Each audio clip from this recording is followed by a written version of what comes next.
नमस्कार. मागच्या काही दिवसांपासून माजी आमदार वैभव नाईक यांनी त्यांच्या सोशल मीडियावर किंवा मीडियावर काही आरोप ते सातत्याने करतायत आणि त्यांनी काही पोस्ट केले आहेत त्यांच्या सोशल मीडियावर. काही फोटो टाकले आहेत, त्याच्यामध्ये आमचे शिवसेनेचे मुख्य नेते सन्माननीय एकनाथ शिंदे साहेब आहेत, मी आहे, सन्माननीय रवींद्र फाटक साहेब आहेत.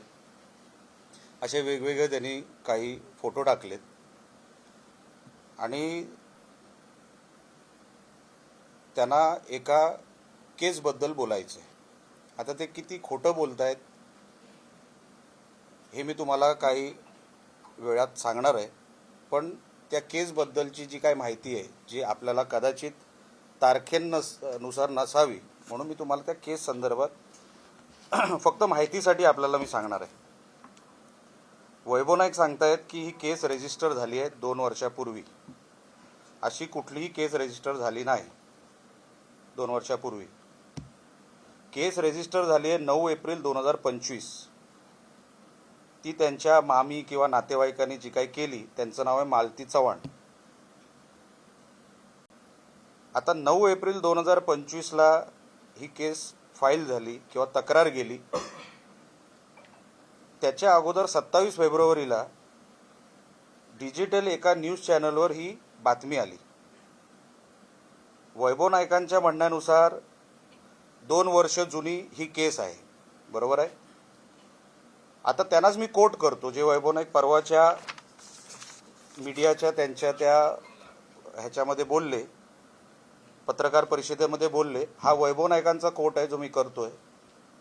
कोट, खरं तर 2 वर्षापूर्वी ही घटना घडली आणि दबक्या आवाजात त्यावेळी सुद्धा चर्चा होती.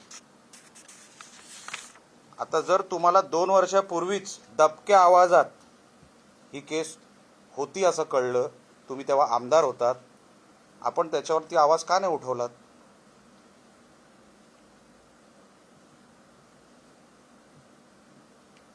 आपण 9 एप्रिल 2025ला जेव्हा नातेवाईकांनी तक्रार केली, त्यानंतर वैभव नाईकांनी सोमवार दिनांक 14 एप्रिल 2025ला हा व्हिडिओ टाकला त्या बिडवळकरचा.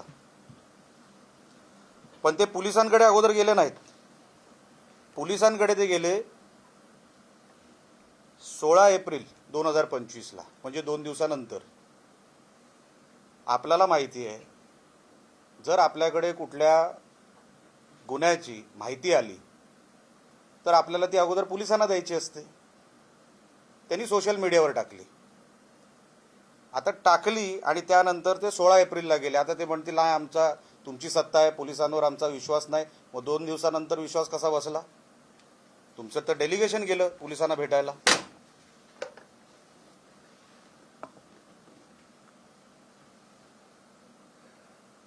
कसली तक्रार नसताना 2 वर्षानंतर ह्या ज्या कोण नातेवाईक आहेत त्यांनी ती तक्रार नावांसकट गेली. मालती चव्हाण ज्या कोण आहेत त्या, की असं असं झालं तसं. त्या बिचाऱ्या त्यांना 2 वर्ष काय आठवलं नसेल कदाचित, आणि अचानकपणे त्यांना 2 वर्षानंतर तक्रार करावीशी वाटली आणि त्यांनी ती तक्रार केली. काही हरकत नाही, ते नातेवाईक आहेत, त्यांना तक्रार करायचा अधिकार आहे. वैभव नाईकांच्या हिशोबाने हा क्राईम झाला आहे 2023मध्ये.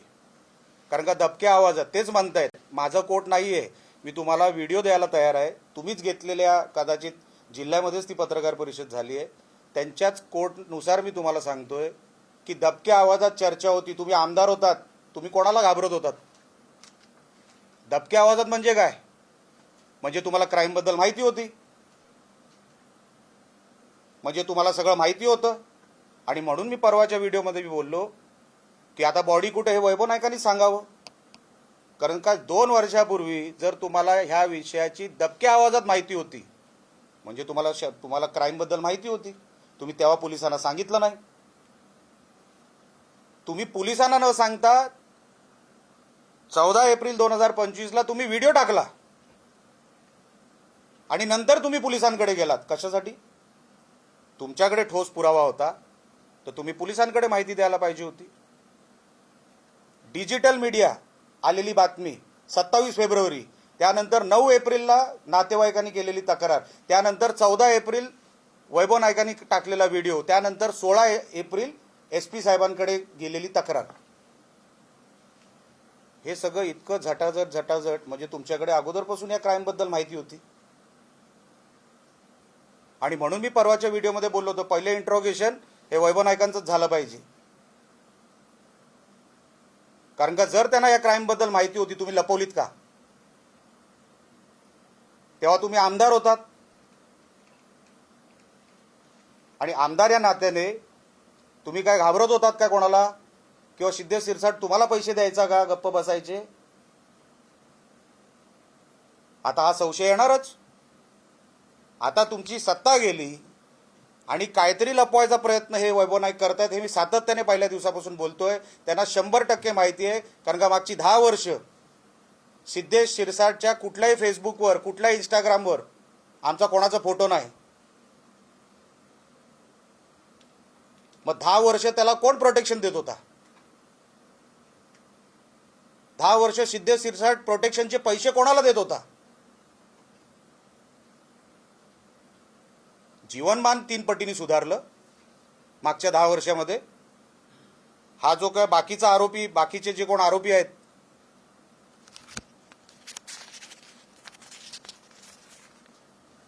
गणेश नार्वेकर,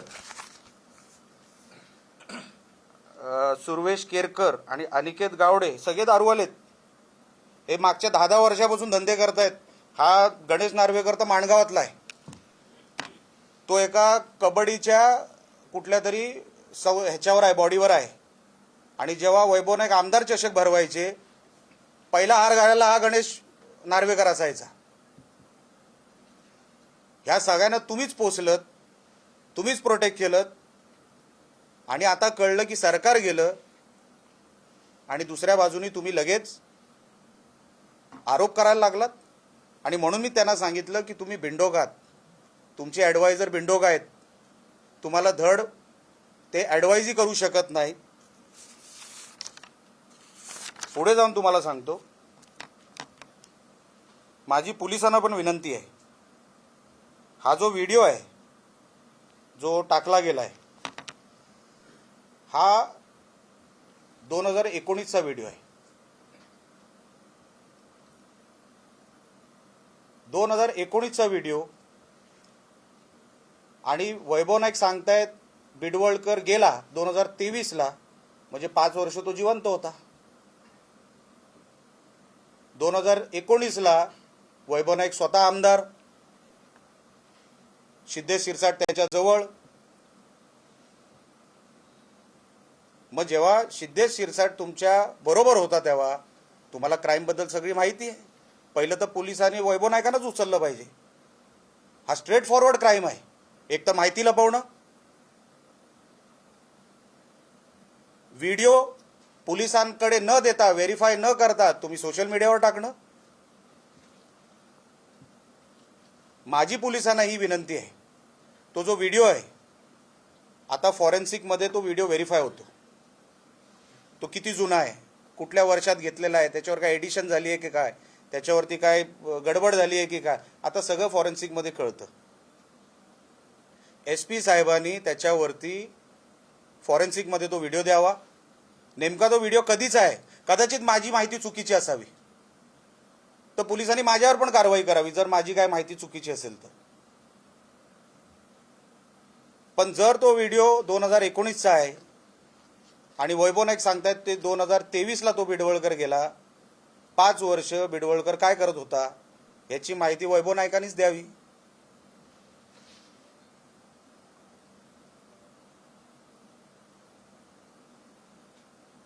आणि SP साहेबांनी हा व्हिडिओ अगोदर व्हेरीफाय करावा.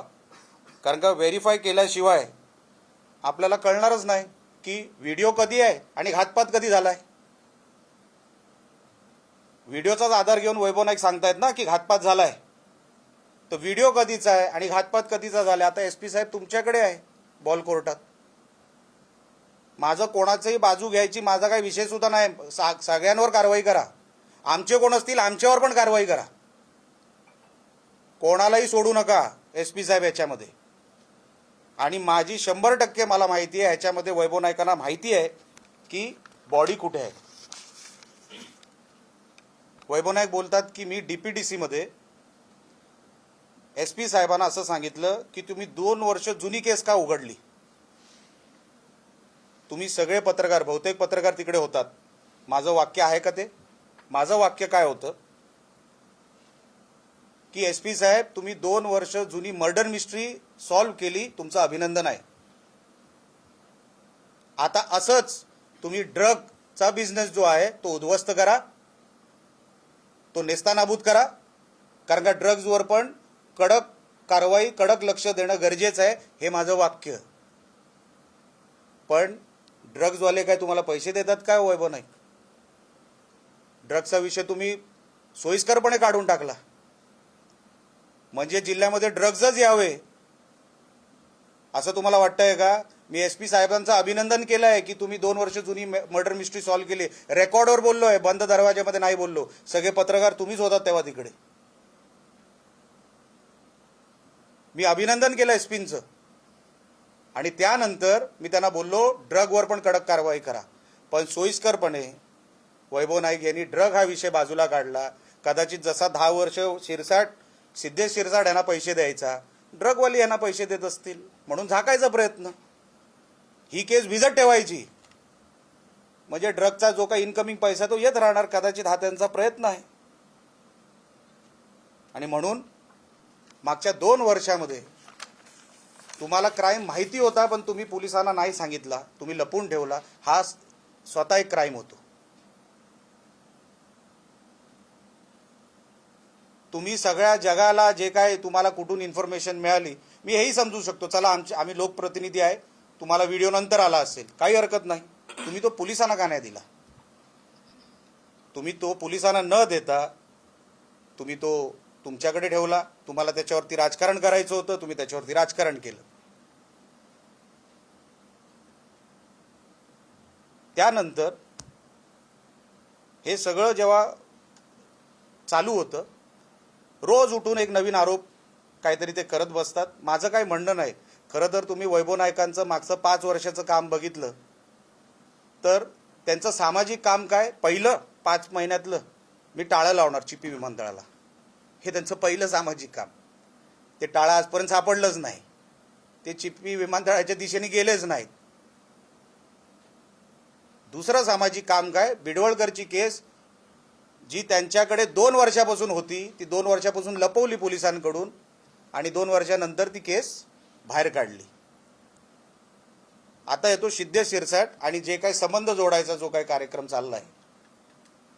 कुठलाही राजकीय व्यक्ती आमच्यासारखा त्यांच्यासारखा दिवसाला 200-300 लोकांना भेटत असतो.